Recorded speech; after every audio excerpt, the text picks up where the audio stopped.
Hi friends, నేను మీ Dattu sir. గత కొద్ది రోజులుగా ప్రపంచంలో యుద్ధాలు అనేకం జరుగుతున్నాయి.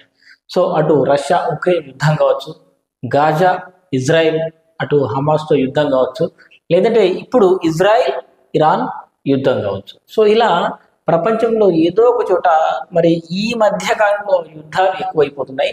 సో ఇవన్నీ తిరిగి తిరిగి తిరిగి తిరిగి చివరికి మూడవ ప్రపంచ యుద్ధానికి దారితీస్తుందా అనే అనుమానం రాక మనతో మన భారతదేశంలో మరి విమానం క్రాష్ ల్యాండింగ్ అయి మరి 250 మందికి పైగా ప్రయాణికులు, సిబ్బంది, ఇక్కడ ఉన్నటువంటి డాక్టర్లు వాళ్ళందరూ చనిపోయినటువంటి ఘటన మరొక ముందే ఇక్కడ ప్రపంచంలో అంటే ముఖ్యంగా ఇజ్రాయెల్ మరి ఇటు ఇరాన్తో మరి దాడికి చేయడం.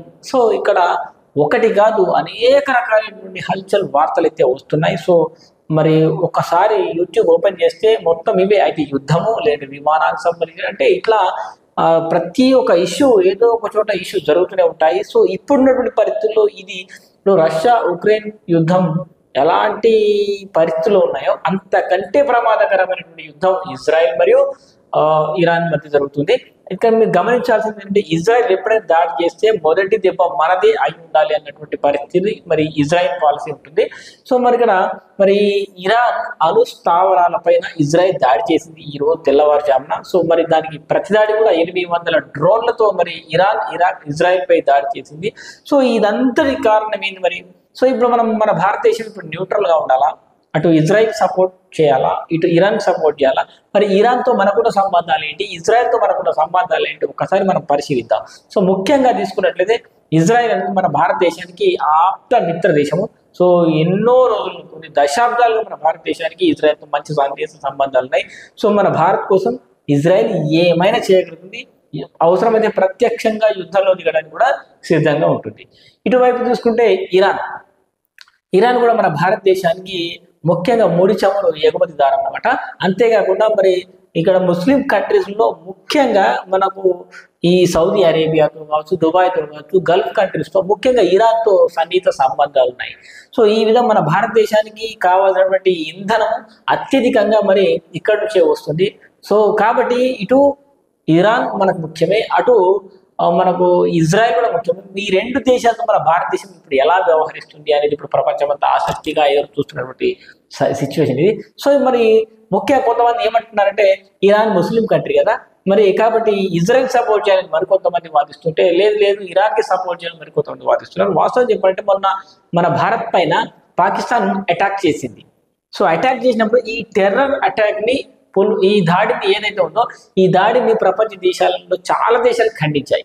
ఇక్కడ టర్కీ పాకిస్తాన్కి సపోర్ట్ చేస్తూ మరి అటువైపు నిలబడి కొన్ని డ్రోన్లను సైతం పంపించింది. కానీ ఇరాన్ మాత్రం ఇది తప్పని భారతదేశానికి చేసిన పని కరెక్ట్ అని చెప్పింది. అంటే భారత్ వైపు నిలబడినటువంటి ముస్లిం దేశం ఇక్కడ ఇరాన్ అన్నమాట. సో కాబట్టి మనకు సౌదీ మనకు సపోర్ట్గానే ఉంది, దుబాయ్ మనకు సపోర్ట్గా ఉంది. ఇక్కడ మనకు టర్కీ, చైనా లాంటి దేశాలు వ్యతిరేకంగా ఉన్నాయి ఈ పాకిస్తాన్ విషయాల్లో మాత్రం. సో ఇక్కడ విషయానికి వచ్చినట్టు ఇరాన్కు చైనాతో మంచి సంబంధాలు ఉన్నాయి, అటు రష్యాతో మంచి సంబంధాలు ఉన్నాయి, ఇటు భారత్తోనూ మంచి సంబంధాలు ఉన్నాయి. చివరికి ఇక్కడ బ్రిక్స్ కూటమిలో కూడా ఇరాన్ ఒక సభ్య దేశంగానే ఉంది. బ్రిక్స్లో 5 దేశాలు మరి శాశ్వత సభ్య దేశాలు ఉన్నప్పటికీ మరో ఇతర 5 దేశాలు కూడా ఉన్నాయి. సో అందులో ఇరాన్ కూడా ఒకటి. సో ఇక్కడ జియో పొలిటికల్ కావచ్చు, అటు ఏ రకంగా మనకు ఎగుమతిదారులు దిగుమతిదారులు ఈ రకంగా చూసిన ఎక్స్పోర్ట్ ఇంపోర్ట్స్ల వ్యవహారాలు చూసినా కూడా మనకు చాలా ఇంపార్టెంట్ మనకు ఇరాన్. సో ఇటు మనకు ఒక్కసారి కనుక ఇక్కడ కల్లోలాలు జరుగుతున్నాయి కాబట్టి ఇక్కడ యుద్ధాలు జరిగి ఉన్నటువంటి షిప్ యార్డ్స్ మొత్తం బ్లాక్ అయిపోతే మరి మన భారతదేశానికే కాదు ప్రపంచానికి మరి ఆయిల్ ఎగుమతులు ఆగిపోతాయి. సో ఆటోమేటిక్గా ఉన్నటువంటి ఆయిల్స్ ధరలు పెరుగుతాయి. సో ఆటోమేటిక్గా ద్రవ్యోల్బణం పెరుగుతుంది, వస్తువుల ధరలు పెరిగి సామాన్యులు ఇబ్బంది పడి ప్రపంచంలో ప్రతి ఒక్క దేశం ప్రభావం అవుతుంది. సో ఈ విధంగా ఈ ఇజ్రాయెల్ మరి యుద్ధం చేసింది సరే, ఇజ్రాయెల్ దేశ జనాభా 90 లక్షలు, అంటే 1 కోటి కూడా జనాభా లేదు. కానీ ఇరాన్లో తీసుకుంటే 9.5 కోట్ల జనాభా ఉంది. సో ఇంకోటి ఇజ్రాయెల్ అనేది ఓపెన్ ప్లేస్లో ఉంటుంది, కానీ ఇరాన్ అనేది పర్వత ప్రాంతాలు, కొండల్లో ఉంటుంది.